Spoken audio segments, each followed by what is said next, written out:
talk about the brand new Roon Nucleus One. If you don't know what the Nucleus is, it's basically a mini PC whose sole purpose is to run the Roon server software. What this software does is, it takes all of your backed up music, whether it's MP3, FLAC, WAV, DSD, or any other high-res audio format, it takes it and it catalogs it and makes it super easy to navigate your audio collection.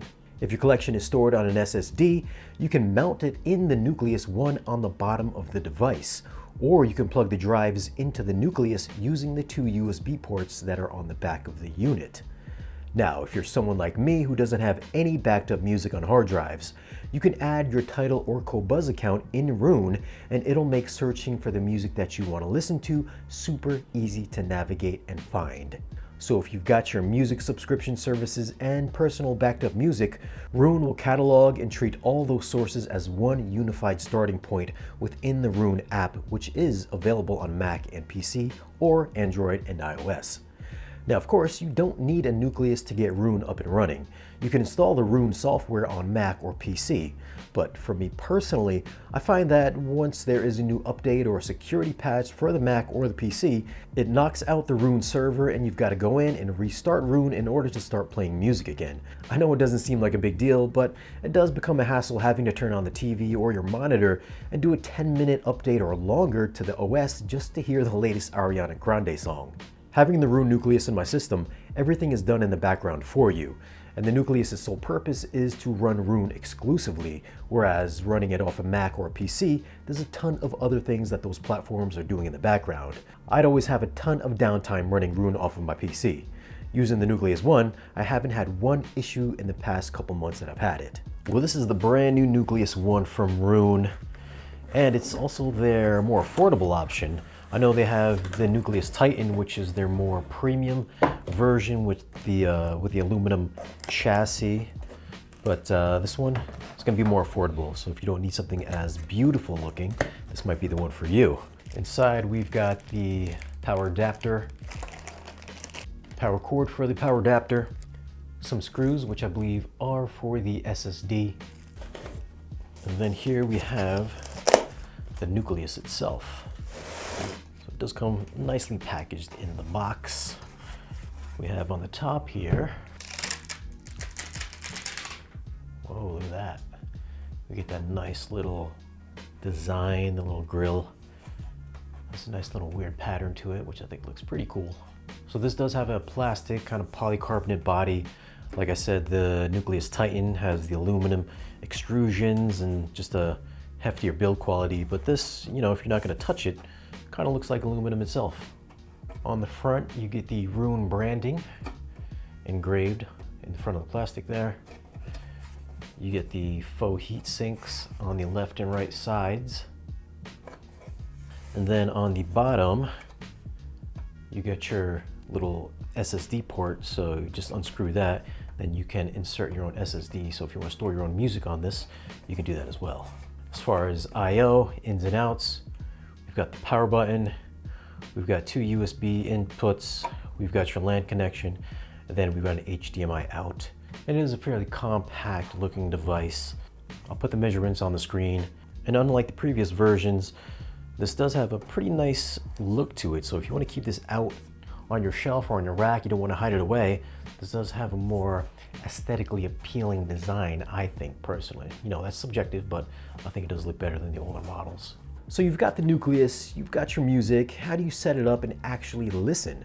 Well, it's super easy, and it's the same across all the platforms in the Roon app. Once you plug the Nucleus in and connect it to your network via the LAN connection, once you open the app, it should find the Nucleus. Log in if you have a Roon account, otherwise you're going to have to make one.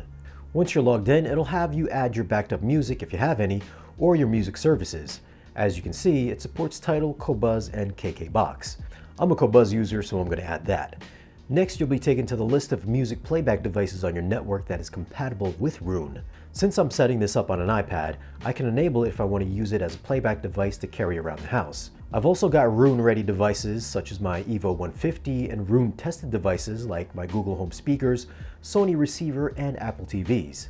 And I've got other devices like TVs, which will play back using either Chromecast or AirPlay, but I'm gonna enable a Cambridge Evo for the best audio playback quality. By tapping on the gear icon, it'll take you to the device's setup, or you can disable it from here. You can specify its MQA capability by the drop-down menu, choose how you want to handle the volume control by either device volume or have the volume fixed, and you can adjust the resync delay from 0 to 10,000 milliseconds.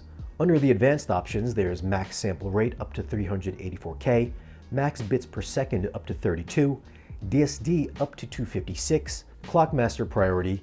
You can enable MQA decoding and multi-channel mixing. Once you've got your devices enabled, go down to select your audio zone and pick the playback device you want to use to listen to your music. Now there are a ton of other setup options on the left side of the screen, which would take far too long to go over, but most of it is pretty much self-explanatory. Going back to the home page, this is where you'll find all of your usage info such as recent activity, recommended releases, daily mixes and playlists, how much time you've listened, and other recommendations that Roon will curate for you based on your past listening habits and tastes. It's actually really good at recommending things that I found that I enjoyed that I otherwise never would have thought of. If we select an artist, it'll bring up the most popular tracks, recommended albums and the discography, similar artists and similar releases. Once you start playing a song, by tapping on the purplish glowing icon, you can see the playback format and device that's being used and its info as well.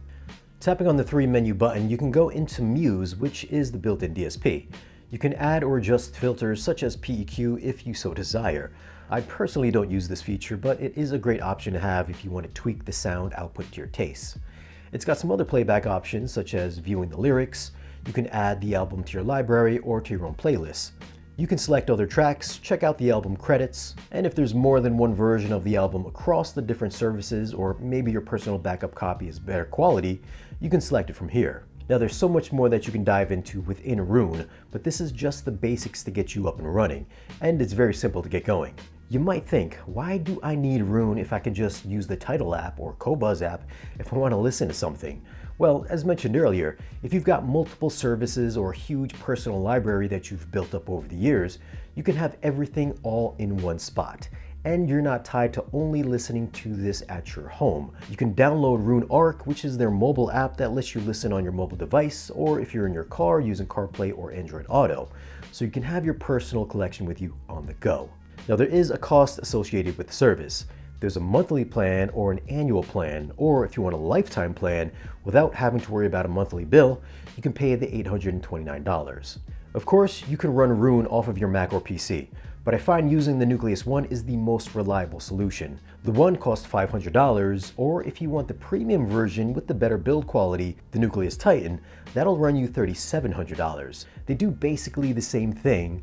Differences are the Titan comes with a 1-year Roon subscription, whereas the One doesn't. Titan lets you stream to over 6 simultaneous zones, where the One is up to 6 zones. Titan has a library capacity of over 10,000 albums, and the One has a capacity up to 10,000 albums. Titan has all of the Muse DSP functions available, while the One is limited in its DSP configurations. For me personally, I don't have over 10,000 albums, I'd never use the DSP, and I don't have 6 rooms in my house, so it's gonna be One for me all day. Although the build quality on the Titan does look pretty sweet. So what are your thoughts on Roon? Have you used it? Do you like it? Or do you use something else? Leave a comment and let me know. Thanks for watching, subscribe, and I'll see you in the next video.